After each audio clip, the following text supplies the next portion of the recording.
Jesus told another parable. The kingdom of heaven may be compared to a man who sowed good seed in his field. But while his men were sleeping, his enemy came and sowed weeds among the wheat and went away. Come in, Hotel. Yes, are the seeds in? Roger. I'm going away now. So when the plants came up and bore grain, the weeds appeared also. Hello! And the servants of the master of the house came and said to him, Master, did you not sow good seed in your field? How then does it have weeds? The enemy's doing this. So the servants said, Do you want us to go and pull out the weeds?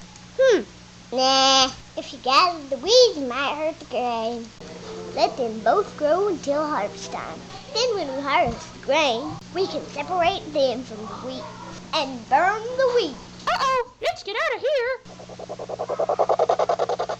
The kingdom of... Sorry to interrupt, but is this another parable? Yes. Where was I? Oh, yes. The kingdom of heaven is like a mustard seed. Speaking of mustard, can I have some on my hot dog? A farmer sowed mustard seed. Look, this mustard seed is small from all seeds. Let's see which one grows to be big. The mustard tree is the biggest. Look at all those birds in the branches. Tell us another story. Okay. The kingdom of heaven is like leaven that a woman took and hid in 3 measures of flour till it was all leavened. All these things Jesus said to the crowds in parables. Indeed, he said nothing without using a parable. So was fulfilled what was spoken to the prophet. I will open my mouth in parables. I will utter things hidden since the creation of the world. Then he left the crowds and went into the house. And his disciples came to him, saying, Tell us what the weed parable means. The one who sowed good seed is the Son of Man. Look, this mustard seed is small from all seeds. The field is the world, and the good seed stands for the Son of the kingdom. The weeds are the sons of the evil one, and the enemy who sowed them is the devil. Yes, are the seeds in? The harvest is the end of the age, and the harvesters are the angels. Do you want us to go and pull out the weeds? As the weeds are pulled up and burned in the fire, so it will be at the end of the age. The Son of Man will send out his angels, and they will weed out his kingdom of anything that causes sin, and throw it into the fire. In the fiery furnace there will be weeping and gnashing of teeth. Then the righteous will shine like the sun in the kingdom of their Father. He who has ears, let him hear. The kingdom of heaven is like treasure hidden in a field. I think I'll take a shortcut through this field. Huh? What's this? Treasure! It's all good to go. Everything is for sale. I gotta have the money. Now to buy it from the landowner. I'd like to purchase the field over there. I think we can work out a deal. In the man's joy, he sold all he had to buy the field. The kingdom of heaven is more valuable than anything. It's like this story. I am a pearl merchant. I go about looking for fine pearls to buy and resell. Oh, yeah! I found another of our pearls! How much? A lot. There, this sign is perfect. Everything for sale. I'll take the horse. Thank you. I'll take that game. Thank you. The potty's mine. I'll take the potty. I want it. Thank you. I call the toilet paper. I'm getting the toilet paper. It's mine. Thank you. That's everything. I have the money you requested. A lot. The merchant sold everything he had to buy the pearl of great price. The kingdom of heaven is like some more things. The kingdom of heaven is like a... Is it like Pharaoh's Ride 2.0 remote control chariot with realistic getting flooded by water action? The kingdom of heaven is like a net. The kingdom of heaven is like a net that was thrown into the sea and gathered fish of every kind. When it was full, the men drew it ashore and sat down and sorted the good into containers. But the fishermen threw away the bad fish. So it will be at the end of the age. The angels will come out and separate the evil from the righteous. They will take the unrighteous and burn them in the fiery furnace. Huddle up, guys. Okay. Have you understood all these things? Kinda. Sure. Uh-huh. Therefore, every scribe who has been trained for the kingdom of heaven is like a master of a house, who brings out his treasure, what is new and what is old. Okay. When Jesus had finished these parables, he went away from there and went to his hometown. He taught them in the synagogue. Where did this man get his wisdom and these mighty works? Isn't this the carpenter's son? Isn't his mother Mary? And about his brothers, James and Joseph and Simon and Judas, are they not all his sisters here with us? A prophet is not without honor except in his hometown and in his household. And Jesus did not do any mighty works there because of their unbelief. During Jesus' ministry, Herod the Tetrarch heard of Jesus and his miraculous acts. Herod thought Jesus had miraculous powers because he was really John the Baptist, raised from the dead. But maybe I need to tell you how John the Baptist even died in the first place. You see, Herod had a brother named Philip, and Philip had a wife named Herodias, and Herod liked Herodias for more than just a sister-in-law. Good old John the Baptist did not keep quiet about this inappropriate relationship. He would tell Herod time and time again that he was doing wrong with Herodias. And, as you can imagine, Herod and Herodias both didn't care much for good old John. Herod, John the Baptist is such a bother. Let's see what we can do. We could use him as a footstool or a table to play Scrabble on, then tie him up and beat him up and throw him out of Babylon. Perhaps we should just seize him, bind him, and throw him in prison.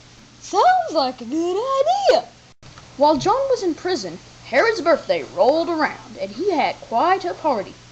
Today is your birthday, happy, happy birthday. Today is your birthday, happy, happy, hey! And at the party, Herodias' daughter did a little dance.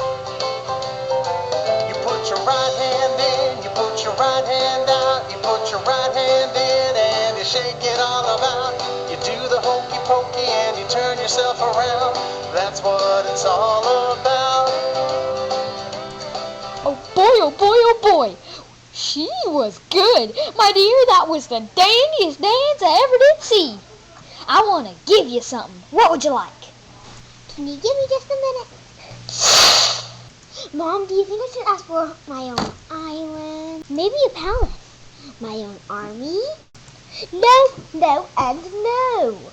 I have the perfect day for you. Emphasis on you. John the Baptist, head. On a platter. That sounds a little creepy. Are you sure it's better than my own island? Herod, I've decided my prize. The head of John the Baptist. On a platter. On my own island, maybe? Herod was pretty sorry that he had promised to give her whatever he asked. But Herod did want to look good in front of his friends, so he granted her request. He chopped off John's head, and John's disciples buried his body. Then John's disciples went and told Jesus everything that had happened. Jesus heard that John the Baptist had been beheaded. He went to a desolate place, and everyone heard about it, and over 5,000 people followed him, making it a desolate place no longer. And when Jesus saw the people, he had compassion and healed their sick. And when it was evening and everybody was hungry, Hungry. then the disciples came to Jesus and said, Send those people away so they can get food from town. You feed him. We only have this one kid with a sack lunch. Hi, everybody. Jesus took the kids' lunch, which is something I normally don't recommend, and he said a blessing. God, thank you for this day, and thank you that you love us, and please help us enjoy this food. Amen. A little more like this. Father, I thank you for what you are going to do. Bless these people and this food. We thank you. Amen. And everybody ate. Food. And once the people were done, the disciples picked up 12 baskets of food. Oh, my back.